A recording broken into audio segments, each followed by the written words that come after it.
Some journeys don't begin with a goal. Some begin with a question. What happens if I stop knowing where I'm going? This is a quiet story about a fox who left his maps behind, not because he was lost, but because he wanted to be. If you've ever felt tired of plans and wondered what lies beyond the path, this tale is for you.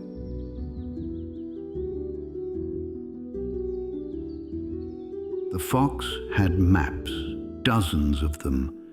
Some were old and frayed, marked with tiny symbols and memories. Others were new and crisp, smelling faintly of fresh ink and hope.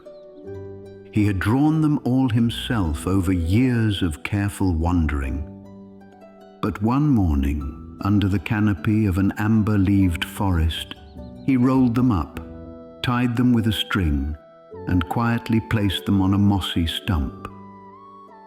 Then he walked away, without direction, without reason, without a single plan.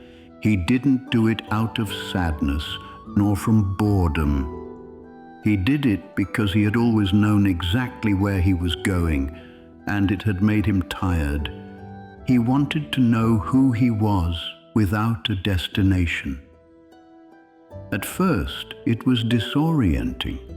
He took the wrong fork in the trail. He greeted a tree he thought he'd seen before, only to realize it was someone else entirely. He followed a bird until it vanished, then followed the silence instead. He missed paths he used to love. He forgot why he packed half the things in his bag. But strangely, he didn't feel lost.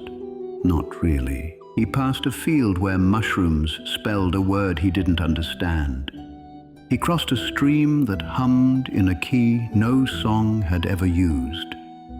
He found a berry that tasted like an old friend's laugh, and kept walking.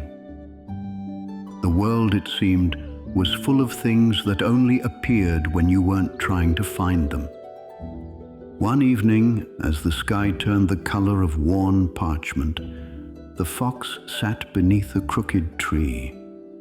He looked up at the clouds and said out loud, "I don't know where I am." The wind rustled a nearby fern as if to reply, "Exactly." He smiled.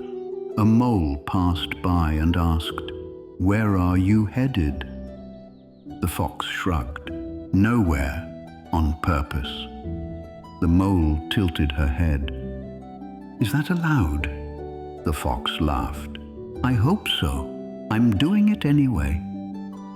Days passed, or maybe weeks. The fox forgot to count. He wrote nothing in his journal for a while, then a lot, then nothing again. He began to speak to trees.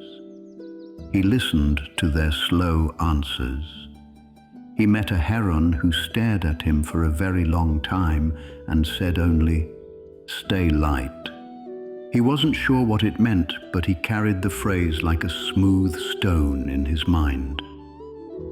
Eventually, he came to a bend in the path. It looked familiar, but when he checked his pack, the maps were still gone. For a moment, he felt a flicker of unease. Should I be somewhere else by now? But then he looked at his paws, scratched, muddy, tired. And he thought, no, this is where I was going. I just didn't know it yet. At the edge of a tree with a door carved into its bark, the fox paused. He didn't knock. He didn't enter. He just sat on the path, humming a tune he didn't recognize. It was perhaps a song from a place he hadn't planned to find. Somewhere in the leaves above, an owl blinked. Somewhere in his chest, a map began to draw itself again. But this time, it had no borders, only moments.